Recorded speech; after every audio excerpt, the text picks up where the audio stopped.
Welcome to the 6th episode of the 4th series of the Women in CX podcast, a series dedicated to real talk conversations between women in customer experience. Listen in as we share our career stories, relive the moments that shaped us, and voice our opinions as loudly as we like about all manner of CX subjects. I'll be your host, Clare Muscutt, and in today's episode, I'll be talking to one of our founding members, a seriously wonderful woman in CX training and education from the Netherlands. Let me introduce you to today's inspiring guest.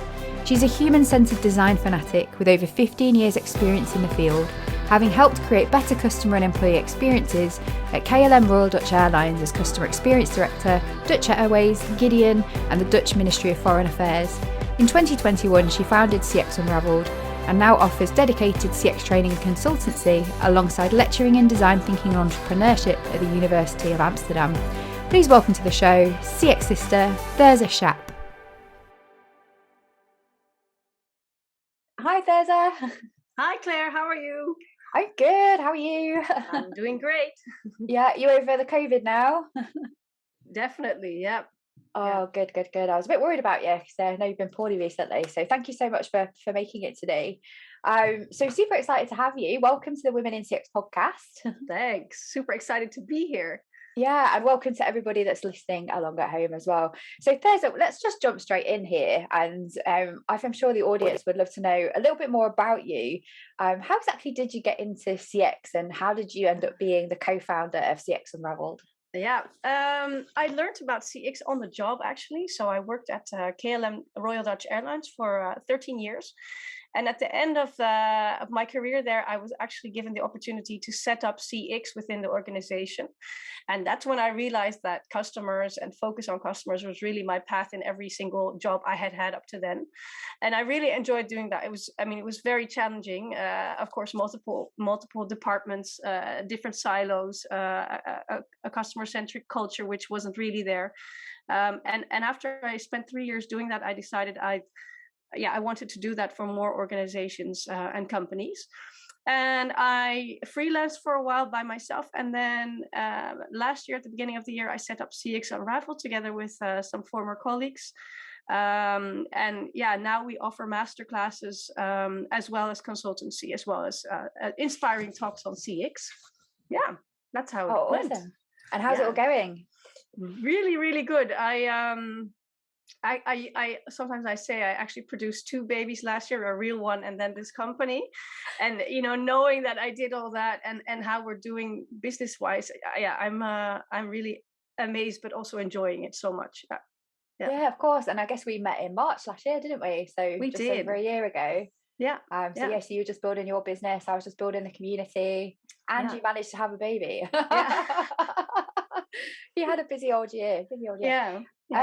So I'm sure we'll come back more to talk about kind of your previous experience at KLM Royal Dutch Airlines, but I always ask my guests the same question around what was one challenge that you overcame to become the woman you are today? Yeah, I think there's 2 important ones, actually. So the first one is leaving KLM and starting for myself, and for some reason that feels like an immense barrier. Who's going to hire me to do what? And I really had to get over that obstacle. But it's made me it's made my life so much more inspiring. Actually taking that chance and seeing how it goes. And the second one has to do with my family, with my kids. So I have 3 kids. And I remember when the first one was born, I had this whole ideal picture of how I would work 4 days a week and spend 1 day with her and make it a long weekend. And I realized doing that I did enjoy being with her at the time, but that I also really enjoy my work, and that sometimes I prefer spending 5 days a week working so I can give my kids actually a better time, because I'm more energized and I'm much more happy than when I take time off to do that with them. Yeah. That's super interesting. I think speaking to a lot of women with children that's experiencing this kind of like mum guilt of like not being able to feel like you ever can dedicate yourself fully in one or the other place. So how exactly did you come to peace with this then? So Well, you first you realize it because you're not feeling great, and you're not having you're not having the time you'd like with your kids. It's irritating, it's frustrating. You want to do other stuff on the side, and that's when the guilt sets in, and you're like, okay, I need to either focus fully on the kid or focus fully on my job.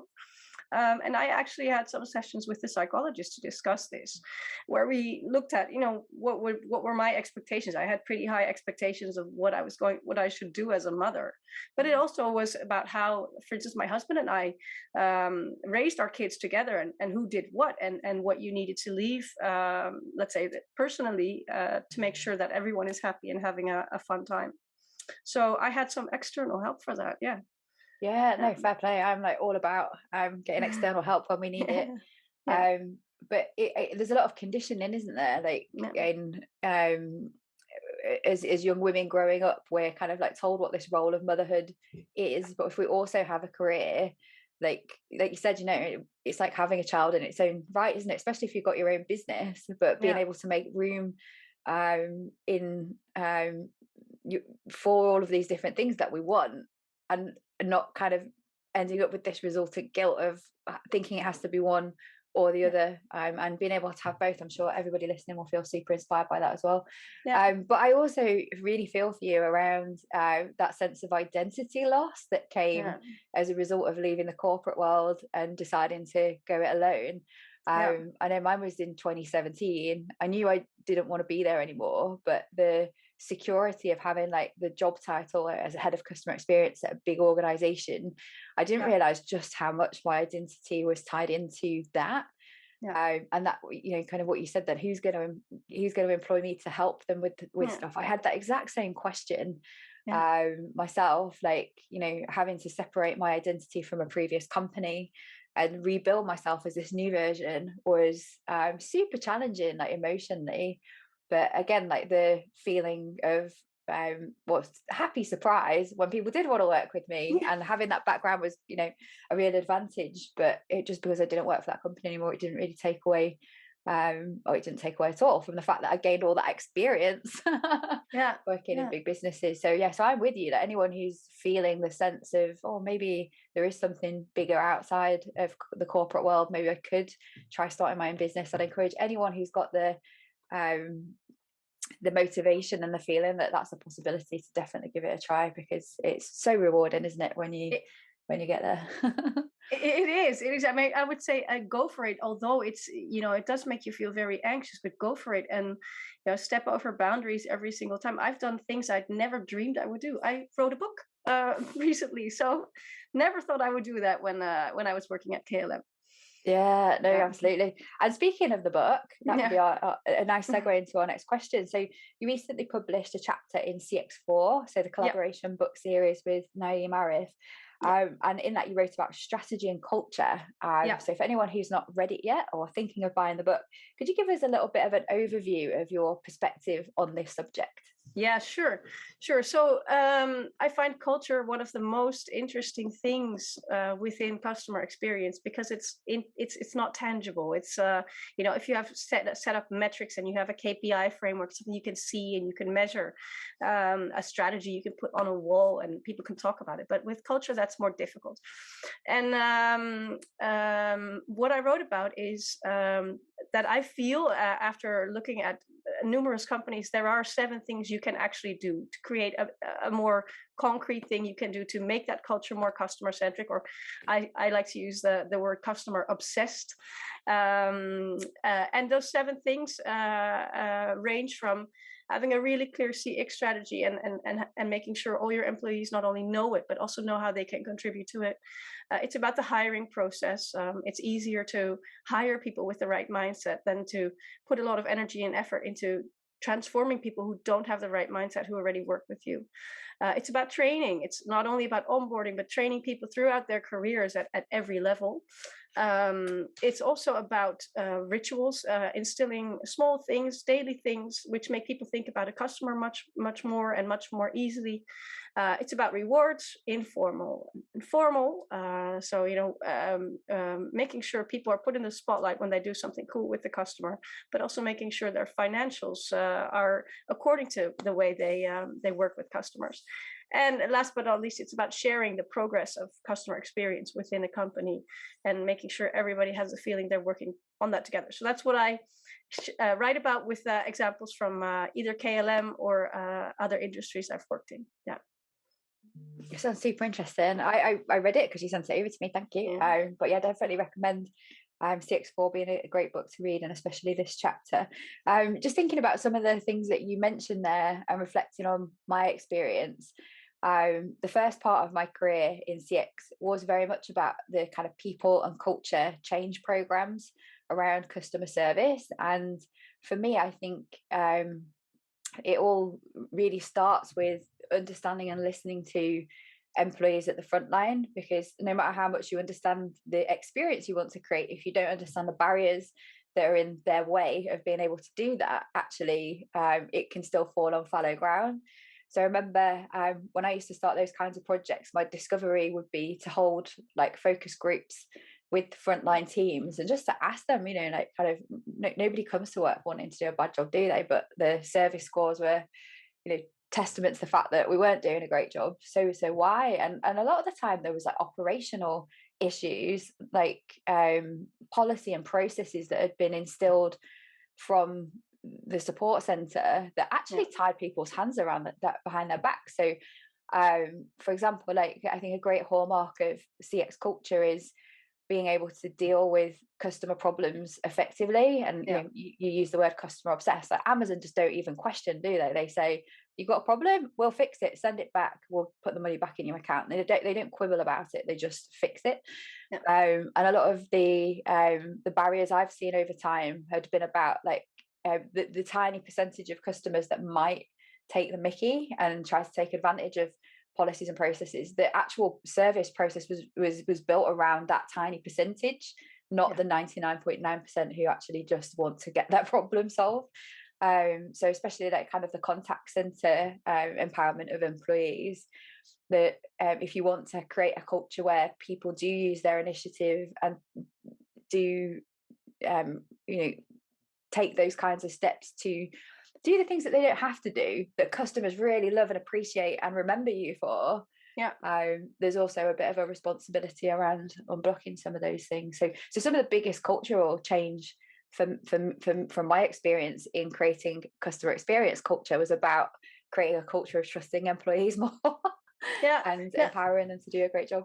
I recognize that, and for me that goes a bit hand in hand with that customer experience strategy, and so one of the things I find really important there is that's created together with frontline staff, because they are an enormous power of knowledge regarding what goes well and what is difficult with customers. So creating that CX strategy together, thinking about what you as a company want your customers to feel, and then empowering your employees to be able to do that. And exactly as you say, those processes and procedures, what I've noticed at KLM, but also at the other companies we've worked with, is that at a certain point they'll say in the company, now you have a free hand in fixing customer problems. You have a budget of €100 per customer. Go for it. And then people freeze because they're not used to it, and for them it's scary also. So that trusting you're mentioning there, it goes both ways. If for years you've been managed as not being able to put a cent towards a customer if there was something wrong, and just handling their issues in a specific way, it also doesn't change overnight. When you do have the budget available, it takes time. It takes lots of conversations with each other and building that trust together. And practice. And I think you said, didn't you, like reassuring when you see the right behaviors, being able to reward and recognize them and shout about them is a real distinct way of speeding up some of that change. Because when people read stories, I know we had like kind of like employee communication magazines, we'd be running stories all the time about these great things employees had done for customers to help set more of an example of, well, what does great service culture look like? And the other thing that really like sticks in my mind, I guess from my experience, is the actual investment in engagement with the front line when you're trying to change culture. I used to run these programs, and they were heavily invested in engagement with the frontline teams. But I found the most effective way to change culture was about creating these kind of like champion groups. So one regional manager from each of the zones then kind of taking responsibility for being the person to lead the charge in this change. Yeah. And then them training 10 of their general managers from their patch to then cascade it down to their teams themselves was way more effective than kind of external training sessions. And I've tried both. But it's kind of that kind of peer leadership down cascade of this is actually what we all want to do, and being visibly leading that change and having a budget to be able to do that. So to run the sessions, I think that's not quite often one of the first things that's cut when people are deciding where to spend money. So especially now we're so technology obsessed with customer experience, and actually reducing things like labor costs, that actually the return on investment you can get from spending some money on employee engagement, training, cascading, reward and recognition is a significantly higher return on investment than you could necessarily get from just implementing a straight technology. So super cool. So would you say that the things that you mentioned are the specific pillars that you'd recommend? I would look at those different pillars and see what you have in place already and where you can actually do better. And they go hand in hand. Like you mentioned, I mean, it's important that leadership shows it and stands behind it. But at the same time, there are also things that are not super costly, which you can do, which really helps, for instance, frontline staff engage. So for instance, at KLM, we supplied the call centers with little postcards. And if they'd had a conversation which was memorable for them and they wanted to reach out to the customer, they would send the postcard. The crew on board had what we call gifts of care, and they had small gifts, and depending on what they'd caught, what they'd caught in a conversation with the customer, maybe it was someone's birthday or someone was traveling for a really sad reason, they were able to reach out and really touch a passenger at that time. And those are things we created together with frontline staff, looking at how, what they did in their daily work and what they could actually do, what would help them do that. Yeah. Oh, you just reminded me another one. So it was a Christmas campaign when I was working in retail, and we developed this concept around random acts of kindness. So similarly, said, we've got, each store has a budget, and when you see these opportunities to, really make somebody's day, or if they're in a difficult situation, like you said, to help them more than you normally would, and let's just see what happens. And the social media impact of that was huge. All of a sudden, like 190,000 employees in this business, all of a sudden these stories of kindness were just popping up all over social media. And like in comparison to like brand strategies and advertising programs, like that kind of advocacy and genuine just people saying really nice things about your business, like you can't buy that. So just how kind of valuable it is to be able to do something like that. So great, in a very practical way. So where should listeners really be focusing, do you think? I think you mentioned being able to do an assessment around where you are today. Like where can we start with this? Well, I would look at each of these elements and look at, is there a CX strategy? Do people actually know it? Do they know what it means? And do they know how they can contribute? If you, for instance, if your goal is to make your customers feel that you're easy to deal with, go and analyze that. See if your customers actually perceive that, and see what each, discuss with different departments, what they can do to make life more easy for their customers. And you can go through that for each of these 7 elements. Leadership is a bit more difficult sometimes. I always say you have believers. Those are people you don't need to tell that much about customers. They believe that customer experience is super important. You also have people who do not believe at all, and who will be very difficult to convince. And you have people in the middle. And those people in the middle are the people you need to help, who will definitely tell the story, but who might need some convincing, but who are ready to go for it. And I would see and analyze, what's going on there in your company, in the leadership team, and what can you do there. If someone does not believe, I would I would not advise to really start with it, because I do find it extremely important that leadership, we spoke about that, walks the walk. Mm, Otherwise it's going to be extremely difficult. People do see leadership as role models. Um, mm.